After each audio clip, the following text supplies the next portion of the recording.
کەمپی هۆڵ ئەو بۆمبەیی لە لێواری تەقینەوەدایە. ئەم کەمپە بە مەترسیدارترین کەمپ لە جیهاندا ناوزە دەکرێت. گەورەترین کەمپە لەژێر دەسەڵاتی خۆبەڕێوەبەری دیموکراتیکی باکوور و ڕۆژهەڵاتی سووریا کە ڕووبەرەکەی 5321 مەتری دووجایە.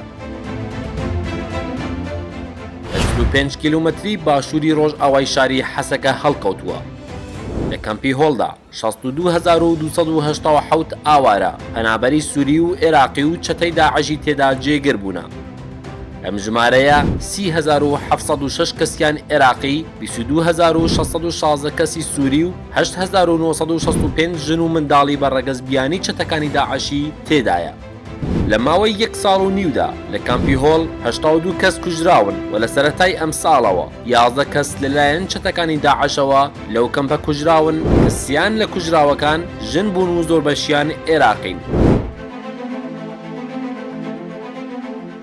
کوشتن لە کەمپی هۆڵ بووەتە دیاردە و ساڵانی ڕابردوو بە چەقۆ و چەکی سارد کوشتنەکان ڕووی دەدا، بەڵام سەرجەم ڕووداوەکانی کوشتن لەم دواییەدا بە چەکی گەرم واتە بە دەمانچە ڕوویان داوە و کوژراوەکان ئاسەواری گولە بەجستەیانەوە دیار بووە.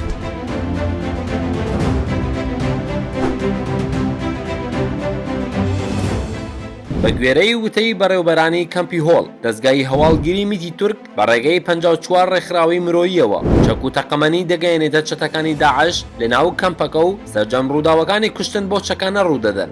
هاوکات ژنانی داعشی بە ڕێگەی بەرهەڵگر و ئەو ڕێکخراوانەی سەر بە میتی تورکیاوە لە کەمپی هۆڵ دەچنە دەرەوە و هەڵدێن.